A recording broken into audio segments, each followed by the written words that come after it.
in any Congress at all. And say that, rather than passing laws to pay the army, Congress refused. Say that perhaps those generals who were tired of waiting met one night under cover of darkness, that they each swore an oath to secrecy before beginning to speak. Together, they would write their president a letter.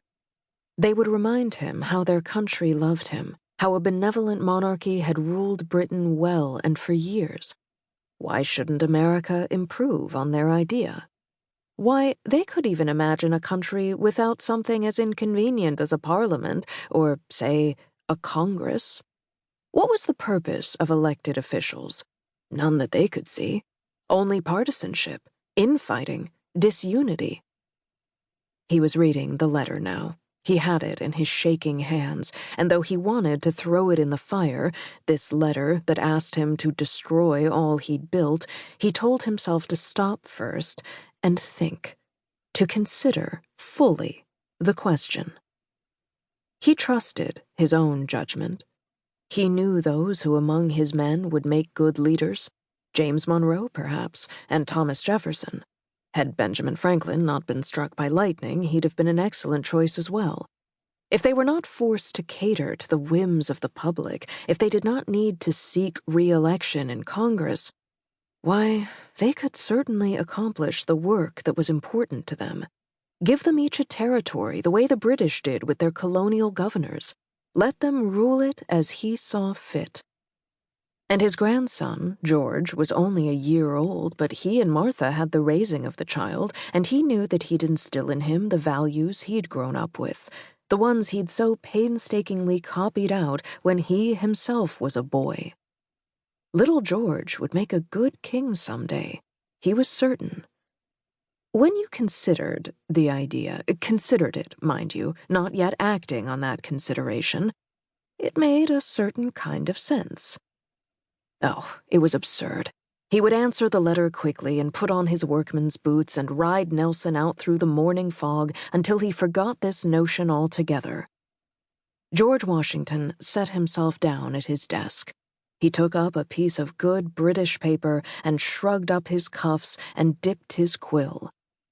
"Dear Sirs," he wrote, and then he stopped, his nib dribbling onto the page.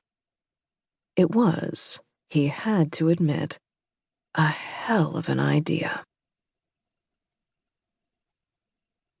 Prologue. When George Washington is crowned sovereign of the first American kingdom, he decrees that his country be separated into provinces, each led by a governor selected from his most trusted lieutenants.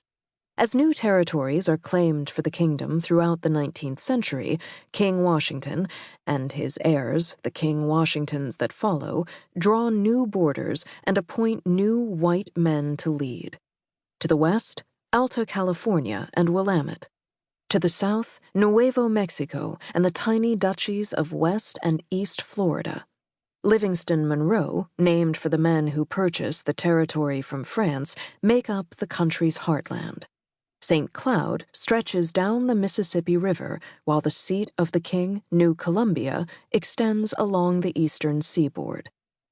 Once Washington is declared king, elections cease altogether.